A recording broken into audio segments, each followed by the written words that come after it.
Apakah jatuh talak ketika diucapkan saat marah? Ketika Anda mengatakan dengan tegas dan jelas bahwa Anda telah menceraikan istri Anda, maka di mata Allah tidak ada lagi tempat untuk mengelak. Bahkan meski sebenarnya saat mengucapkannya Anda sama sekali tidak berniat untuk mentalaknya, atau hanya sekedar menggeletak atau karena emosi sesaat. Namun di sisi Allah, ucapan Anda telah tercatat sebagai talak yang bersifat resmi, sah dan berkekuatan hukum tetap. Anda tidak bisa lagi mencabutnya, mengubahkan ataupun meralatnya lagi. Sekali Anda ucapkan maka jatuhlah talak satu Anda kepada istri Anda.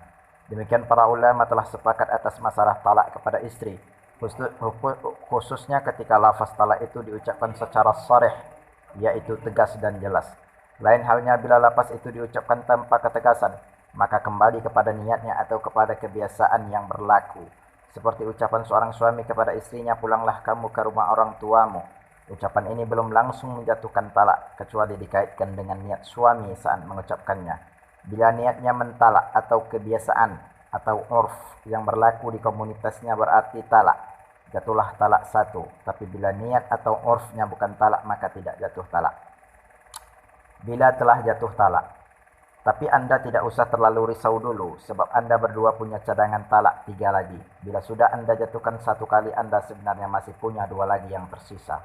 Untuk sebelum habis masa iddah istri Anda, segeralah dirujuk kembali. Caranya tidak perlu dengan menikah ulang. Menikah ulang hanya bila telah expire masa iddahnya.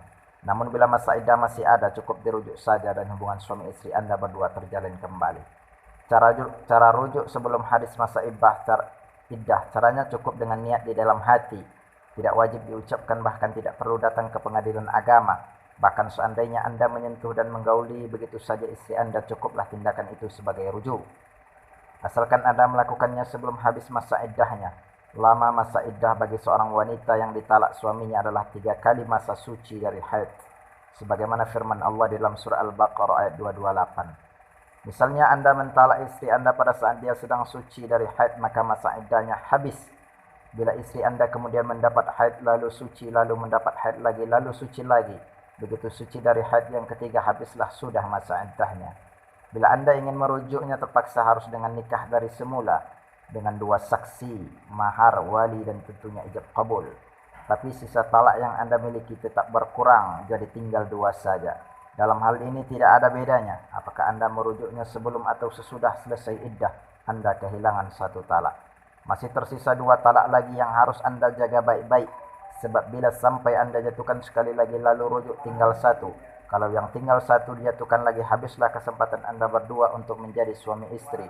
Bahkan untuk yang ketiga kalinya sudah tidak ada lagi masa iddah yang lamanya 3 kali masa suci.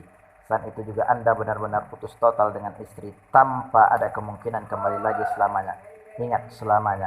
Kecuali bila istri Anda menikah dengan laki-laki lain dengan niat untuk menikah selama-lamanya, bukan dengan niat main-main atau sekadar menghalalkan kembali kepada Anda. Selama suaminya yang baru itu tidak menceraikannya, maka mustahil bagi Anda untuk bisa kembali lagi kepadanya.